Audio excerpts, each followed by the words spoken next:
If I had to master Yoru from scratch, I'd do the opposite of what most players do. This video breaks down a smarter system to help you win more rounds. Later on, I show you the spawn TP setup no one is using right. So many of you guys are obsessed with fake clones, so I figured let's go over that first.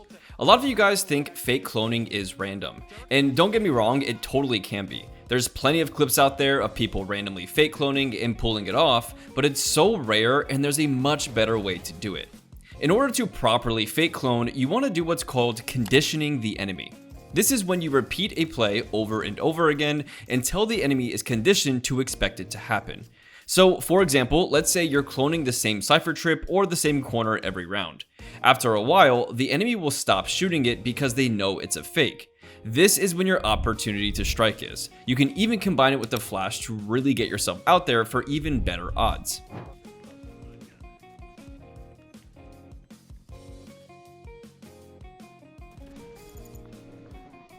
The second tip I have for you on Yoru is ground flashing corners. If you're approaching a corner on Yoru and you need a quick flash that's still really effective, bounce a flash off of the ground from behind the corner and hide the travel time as you swing the corner.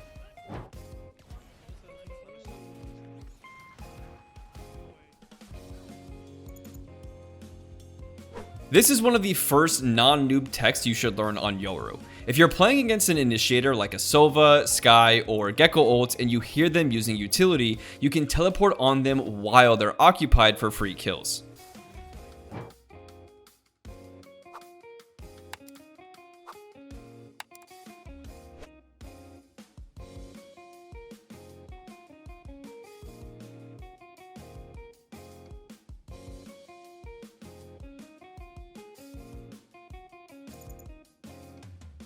As a duelist, you should pretty much always be entering sight for your team, with some exceptions of course.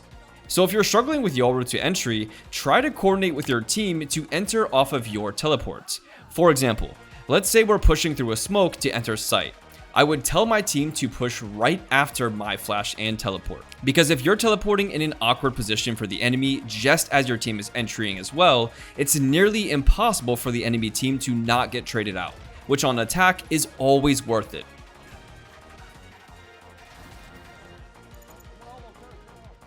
The next thing you need to be doing, not just on Yoru, but all duelists you play, is baiting utility on attack.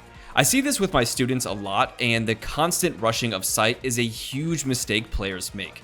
For Yoru specifically, try to use your clone to take out any cipher trips, killjoy alarm bots, mollies, and any stalling utility. Now, does this need to happen every round? No, but I cannot stress enough how significant this can be for your team, so be sure to try it out in your own games. Speaking of utility and clones, another huge way to play Yoru like a master is to bait game-changing ultimates with it. For example, on Bind, a lot of raises like to double satchel down a main and ult into market. And because most raises ult at the first person they see, you can counter it by having your clone ready, and the moment you hear Raze ulting, send your clone out to have her shoot your clone and waste it entirely. This is probably the most effective ult to counter in the game, and it doesn't have to be just in this bind spot of course. You can also counter ISO ult, Deadlock ult, Gecko ult, and more, so keep this in mind moving forward.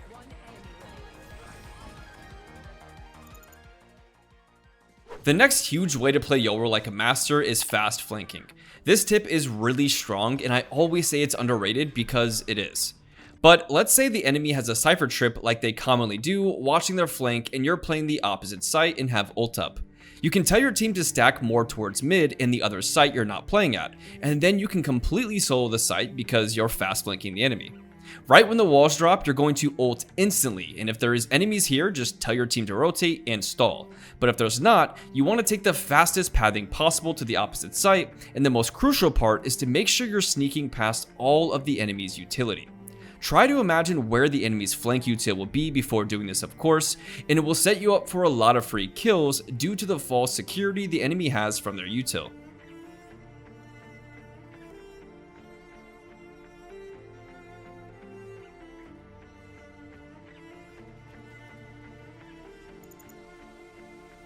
Let's talk about kill ulting. This is probably the number one thing I see a lot of you guys do incorrectly and get asked about, so listen up. Stop throwing flashes down in front of the enemy randomly, hoping you full flash them and then unulting to kill. This does not work and will not work the higher you climb, because anyone who is good will just turn away from it.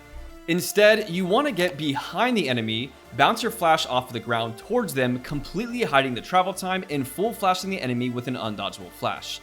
You can also do it if they're closer to a wall by bouncing it off the wall behind them to full flash. Kill ulting is one of the many things you need to learn on Yoru to climb, and that was just the tip of the iceberg of what I cover in my Yoru Masterclass. Everything there goes more in depth and will teach you how to get better so fast you won't believe it. Just like this student that got their dream rank in only a couple of weeks. So don't wait, go to the description, click the first link and sign up. I'll see you inside. The next thing I want to discuss is jiggle peeking with your clone, or making your clone really convincing when swinging with it to make sure the enemy shoots it. So many of you are just throwing your clone out hoping for them to shoot it when that's not enough. Now, there's two ways you can do this. The first is to flash and then use your clone to make the enemy think it's you attempting to peek with the flash. It's really common because most players peek with their flash. The second is to jiggle peek or jump peek to get the enemy's attention first and then throw your clone out, letting it peek for you instead. This is so much more convincing than just blindly sending the clone out hoping for it to be shot.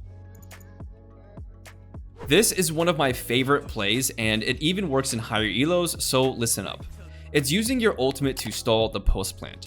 So let's say the spike is down and you have ultimate and you hear the enemy tap. You can then pop your ult and see if they're on the spike. If they're still sticking the spike, throw the first flash, and the first flash will almost always make them hop off. Then once they tap it again, you throw another flash and get them to hop off again. Let's say they tap it again now. Well, now you unult and they hopped off again because they heard you unult. You see where this is going?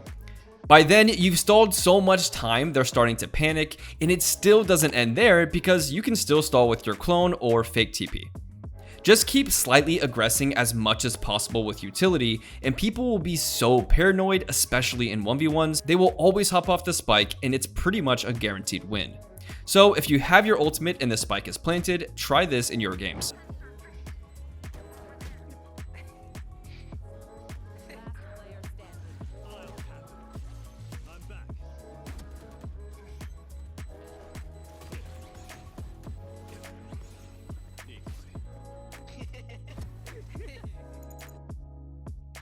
The next piece of advice is about spawn teleports.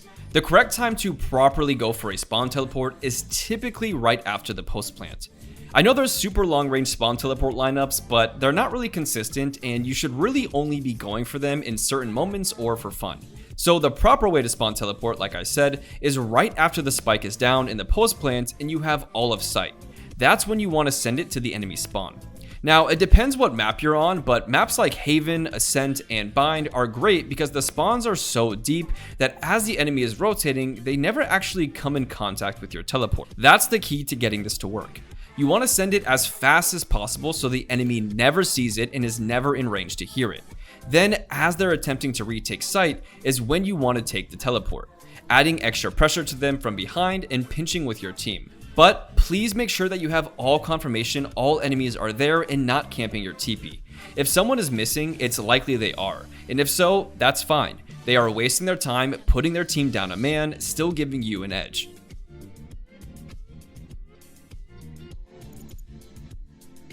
Finally, let's talk about one of my favorite advanced plays in the game. Fake flashing. This play lets you fake your positioning even better than a fake teleport at times and works really well in mid to higher elos. So we're all familiar with how Yoru's flash doesn't actually show up for the enemy until after it comes in contact with the surface, right?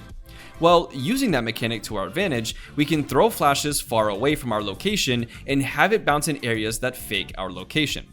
For example, let's say you're retaking B site on Ascent from CT. You could throw your flash into B main or the opposite side of the site you're hitting to make the enemy think that's where you're pushing from based on the visual and audio cues because they don't see the travel time, when in reality, you're pushing on the complete opposite side. This tip is really easy to apply anywhere in the game and a super big brain play.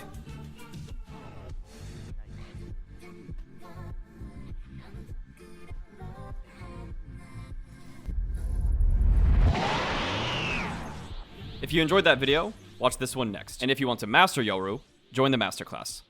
Link in the description.